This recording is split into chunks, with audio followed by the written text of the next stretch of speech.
Hello YouTube, Shadow Hero 90 here, and welcome to my show, Sexism in Movies and TV. You see, there is a reason why I do this show. Now, despite the fact that a lot of the stuff I review is for adults, a lot of the stuff I rip apart is aimed at kids. And truth be told, boys do not get good role models out of these shows. In fact, growing up on schlock like this actually runs the risk of your typical young man growing up with very low self-esteem, and possibly coming to hate himself when he reaches adulthood. And that's why I do this show, to expose the hypocritical and unbelievable level of hatred thrown at both boys and men through both movies and TV, in the hopes of making a difference. Okay, in this episode of Sexism in Movies and TV, I will be reviewing the two-part episode Operation Dude Rescue from Teen Titans Go. This episode was sexist, but it did not in any way have to be. I will give you a rundown of the episode, and then after that, I'll give you an alternate version of the storyline Operation Dude Rescue, or in this case, an alternate version of what it tried to say that would have been much better than what we got. So, the episode starts off with Robin, Cyborg, and Beast Boy essentially acting like gentlemen and acting real chivalrous to impress Raven and Starfire. For the first few minutes of the episode, it's annoying and disgusting, and that's kind of just all it is. Then it becomes a major league inconvenience for Raven and Starfire, as in these three idiots put their jackets all over them, causing them to sweat. This isn't chivalry. This is just sheer stupidity. Okay, I'm pretty sure that this episode is trying to say that chivalry is outdated and stupid, but there is another way that they could have done this. And it not only would have been a lot better, but it would have gotten a lot better ratings, and this alternate version that I did promise would come at the end of the video would have pleased a lot of fans of the original Teen Titans series. And after spending the first few minutes of the episode being annoying and disgusting, essentially this episode about chivalry takes a different turn, which is actually more stereotypical when Robin, Cyborg, and Beast Boy's chivalry actually forces them to leave Raven and Starfire at Titan's Tower and preventing them from being superheroes. Robin, Cyborg, and Beast Boy fight the Brain, and they get beaten and captured. I know what this is. It's supposed to be a role reversal of the damsel in distress. The problem is that this joke, I've seen it 1,000,000 times before. It isn't funny. It died in the late 1980s or early 1990s at the latest possible time. The idea of male heroes in peril and female characters having to come to their rescue is something that's been done to death.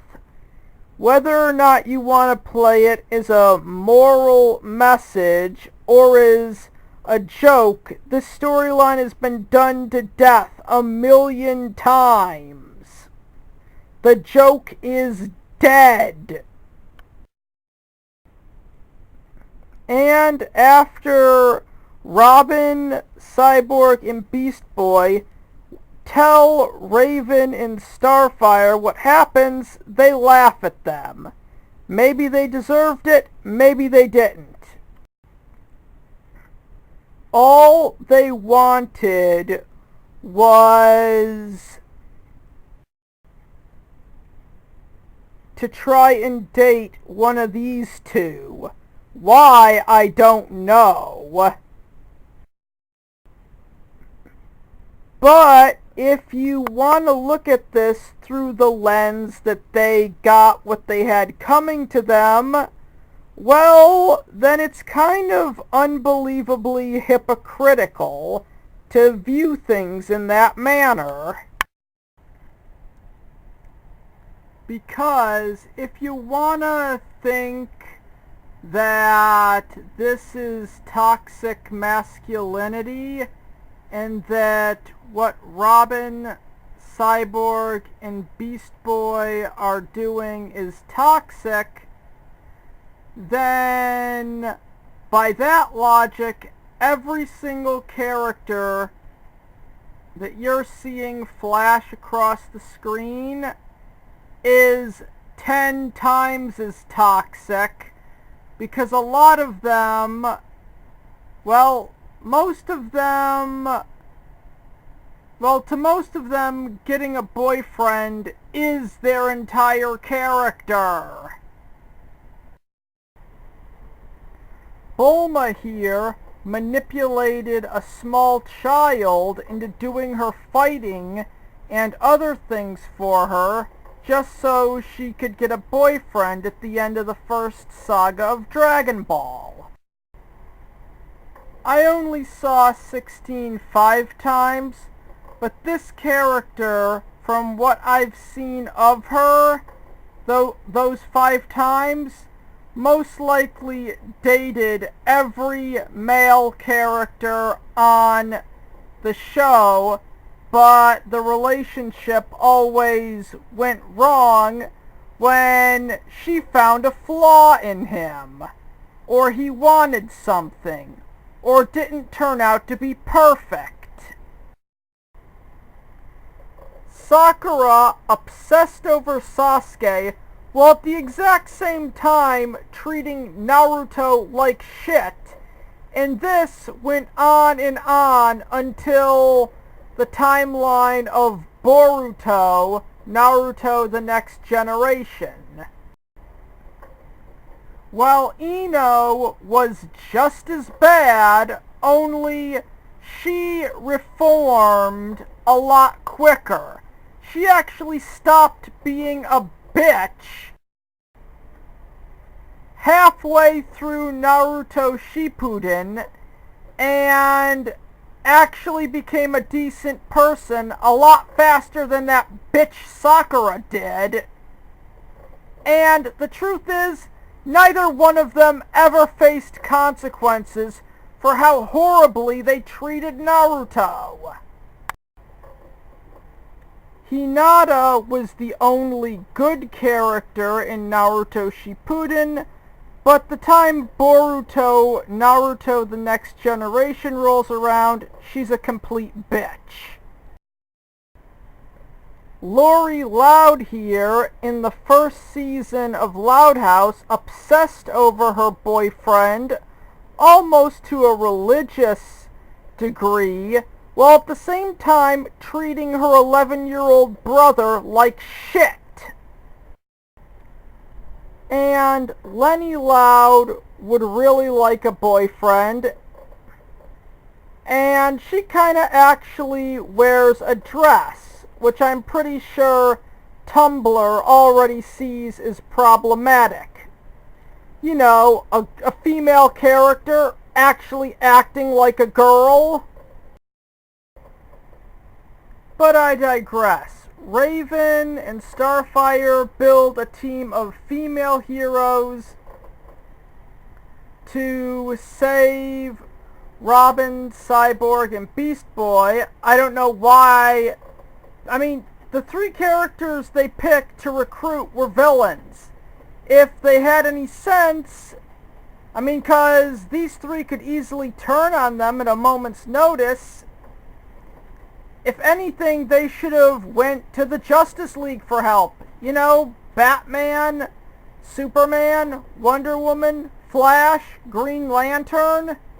But no, because of a feminist message, they needed three female characters, but since they were the only two female heroes on the show, they had to recruit three villains, just because they were female.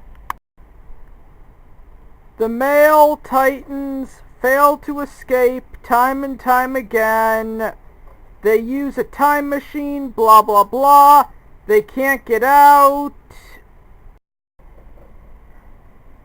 They end up creating a bunch of alternate timelines because of the time machine. There's a caveman version of the Titans. Because, yeah, chivalry is outdated. We get it. Stop hammering your stupid comment in. The girl characters defeat the brain, and then they attempt to rescue Robin, Cyborg, and Beast Boy. And I get it. It's a gender-swapped damsel in distress scenario. Nintendo's done it before, and everyone calls Princess Peach nothing more than a problematic princess. But then Cyborg offers Raven her jacket, and because chivalry be dead, the girls just leave them there and have Girls' Night Out 5 where they go out for Sundays. Man, this episode is fucked up on so many levels. Yes, I agree, chivalry is bad, but it goes in the opposite direction. I mean, it goes both ways. It's not a one-way street. Okay, now you're probably all wondering about a hypothetical version of this episode that would be a lot better. Well, the better version of Operation Dude Rescue essentially starts out in the same exact way.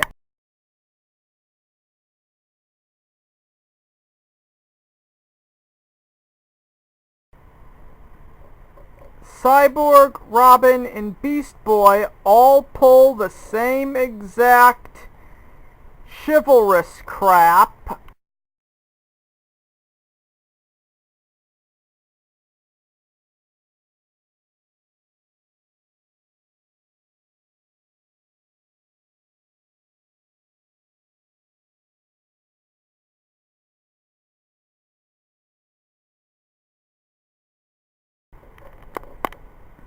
They would make the speech about chivalry. Raven would say that chivalry is dead, like in the actual episode. Robin, Cyborg, and Beast Boy, instead of getting Girls' Night Out 4, Robin, Cyborg, and Beast Boy are bailed out of the Brain's clutches either by accident or because Raven and Starfire asked this of this mysterious hero to save the three chumps.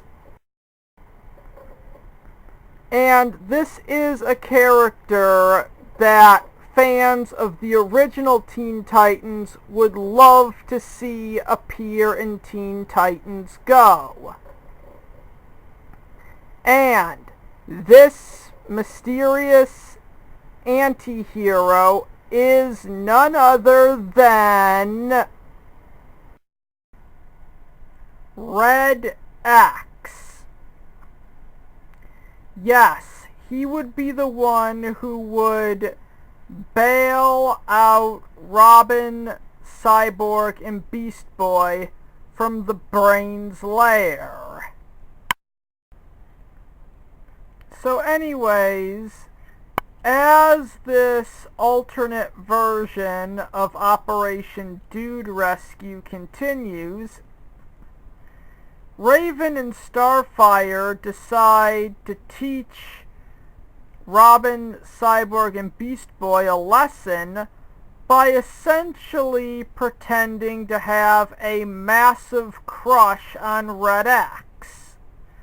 Both of them would essentially fake being head over heels in love with this guy on screen. This one. The one on the screen. So anyways, then Robin, Cyborg, and Beast Boy would essentially copy Red X, and Raven and Starfire would call them out for being cheap knockoffs. But by that point, Raven and Starfire actually would have developed a crush on Red X, and then Raven can deliver her big speech about chivalry being dead, and the episode would end with Starfire declaring that she actually does have a crush on Red X, even though her and Raven were faking it at first, and the episode would just end with Raven and Starfire fighting over Red X. So please, tell me in the comments whether or not you prefer the fake version of this episode that I wrote over the actual version, Operation Dude Rescue.